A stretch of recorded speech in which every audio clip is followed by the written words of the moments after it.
আসসালামু আলাইকুম। Champion trophy হতে আর মাত্র ৫ দিন বাকি।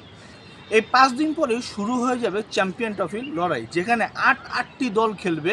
৮টি দলই যেন এক চ্যাম্পিয়ন। টপ ৮ টিমই কিন্তু এই চ্যাম্পিয়ন ট্রফি খেলতে পারে, যেখানে আমাদের বাংলাদেশও রয়েছে।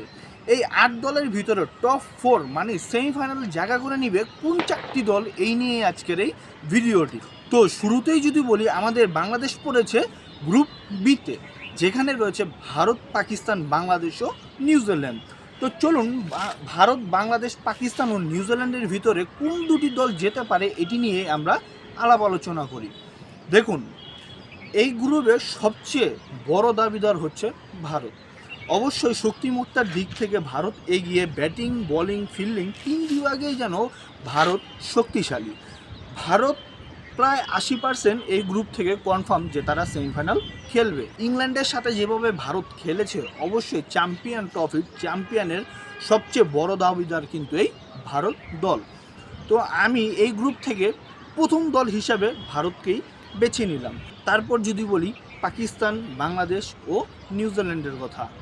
নিউজিল্যান্ডের কথা যদি বলি, নিউজিল্যান্ড প্রত্যেক বছরই অ্যাভারেজ পারফরমেন্স করলেও আইসিসি ইভেন্টগুলোতে কিন্তু নিউজিল্যান্ড খুবই দূর দূরান্ত খেলে থাকে।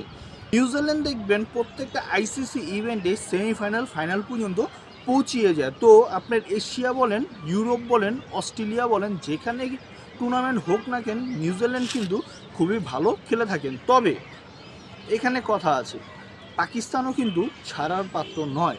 পাকিস্তানের টিম রয়েছেন দুর্দান্ত। সাউথ আফ্রিকায় যে সাউথ আফ্রিকাকে হারিয়ে এসেছেন, এবং সাউথ আফ্রিকাকে নিজের ঘরের মাটিতেও হারিয়ে দিয়েছেন এই পাকিস্তান।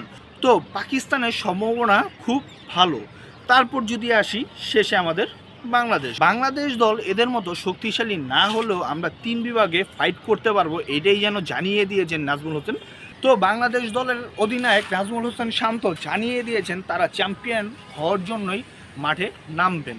এই গ্রুপ থেকে ভারতের সাথে যদি বলি, নিউজিল্যান্ডকে একটু পিছিয়ে আমি পাকিস্তানকেই সেমিফাইনালের দাবিদার রাখবো। তো এই গ্রুপ থেকে পাকিস্তান ও ভারত সেমিফাইনাল যাবে বলে এটাই মনে হচ্ছে আমার। আপনার কি মনে হয় তা অবশ্যই কমেন্ট বক্সে জানিয়ে দিবেন। গ্রুপ এতে আপনার অস্ট্রেলিয়া, সাউথ আফ্রিকা, ইংল্যান্ড ও আফগানিস্তান রয়েছে। যদিও পাকিস্তানের মাটিতে এই দলের প্লেয়ারদের খেলার অভিজ্ঞতা খুব কম, তবে প্রত্যেকটা দলই চ্যাম্পিয়ন হওয়ার জন্য যোগ্য দাবি। টুর্নামেন্ট শুরু হওয়ার আগেই অস্ট্রেলিয়া বড় ধাক্কা খেয়েছে। তাদের মূল অস্ত্র, তাদের ফাস্ট বোলাররা এই টুর্নামেন্টটিতে খেলতে পারবে না। জস হ্যাজিলট, তাদের ক্যাপ্টেন প্যাট কামিন্স ও মিচেল স্টার্ক খেলতে পারবে না, তাই তারা একটু পিছিয়ে গেছে বলেই আমার মনে হচ্ছে। তারপর যদি বলি সাউথ আফ্রিকার কথা, সাউথ আফ্রিকার মেন প্লেয়ারগুলো এই টুর্নামেন্টটি খেলতে পারবে না। সাউথ আফ্রিকাও একটুটা পিছিয়ে গিয়েছে। তারপর যদি বলি ইংল্যান্ডের ডাউনফল যেন চলছে বর্তমানে।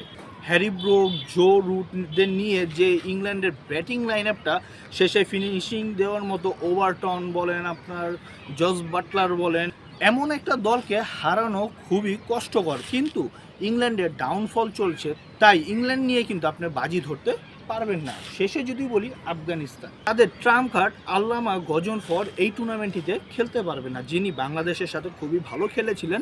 তাছাড়াও যদি বলি আফগানিস্তানের টিমটি কিন্তু এখন আর এভারেস্ট নেই, তারাও চ্যাম্পিয়ন হওয়ার যোগ্য দাবিদার। তাছাড়া যদি বলি পাকিস্তানের মাটিতে আফগানিস্তান ভালো করবে বলে আশা করা যাচ্ছে। তাদের রয়েছে অল ক্লাস ফাস্ট বোলার এবং ওয়ার্ল্ড ক্লাস স্পিন বোলার।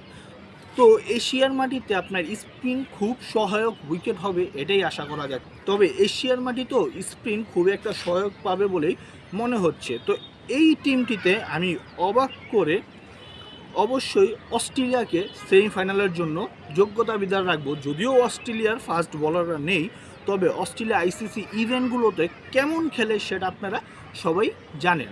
অস্ট্রেলিয়ার সাথে যদি দ্বিতীয় টিমটি রাখি, তাহলে সবাইকে অবাক করে দিয়ে আমি আফগানিস্তানকে রাখবো।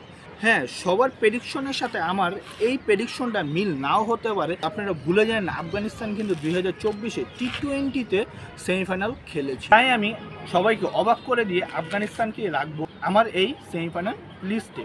গ্রুপ এ থেকে অস্ট্রেলিয়া এবং আফগানিস্তান, এবং গ্রুপ বি থেকে ভারত ও পাকিস্তান খেলবে সেমিফাইনাল। আপনাদের মতে কোন 4টি দল সেমিফাইনাল খেলবে তা অবশ্যই কমেন্টে জানিয়ে দিন।